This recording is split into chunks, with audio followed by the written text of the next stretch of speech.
নৌকাবাইচ বাংলাদেশের একটি ঐতিহ্যবাহী গ্রামীণ ক্রীড়া।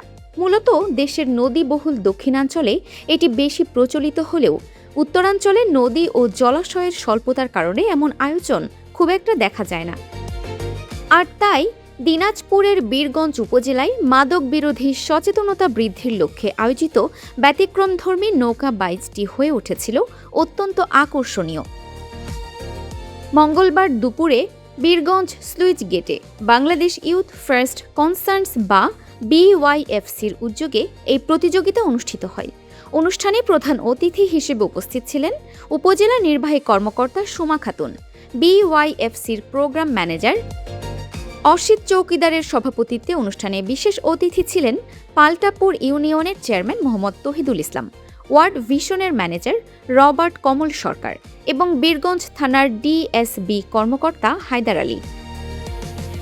এছাড়াও অনুষ্ঠানে BYFC'র কর্মকর্তা, স্বেচ্ছাসেবক এবং হাই ক্লাবের সদস্যবৃন্দ উপস্থিত ছিলেন। এবারের প্রতিযোগিতায় পুরুষ বিভাগে 3টি দল অংশগ্রহণ করে, যেখানে অমিতের দল প্রথম স্থান অর্জন করেছে।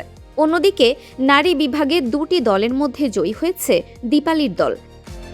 খেলাধুলার মাধ্যমে তরুণদের ইতিবাচক কর্মকাণ্ডে সম্পৃক্ত করা এবং মাদকের বিরুদ্ধে সামাজিক প্রতিরোধ গড়ে তোলাই ছিল এই আয়োজনের মূল লক্ষ্য। উত্তরাঞ্চলে এমন আয়োজন বিরল হলেও বীরগঞ্জে এই উদ্যোগ নতুন দৃষ্টান্ত স্থাপন করেছে। সামাজিক বার্তা ও বিনোদনের সমন্বয়ে আয়োজিত এই প্রতিযোগিতা স্থানীয়দের মধ্যে ব্যাপক সাড়া ফেলেছে এবং ভবিষ্যতে এ ধরনের উদ্যোগ আরও বিস্তৃত হবে বলে আশা করছেন সংশ্লিষ্টরা।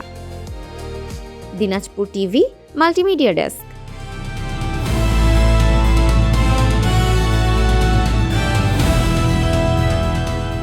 দিনাজপুর টিভি মানুষের জীবনের কথা বলে।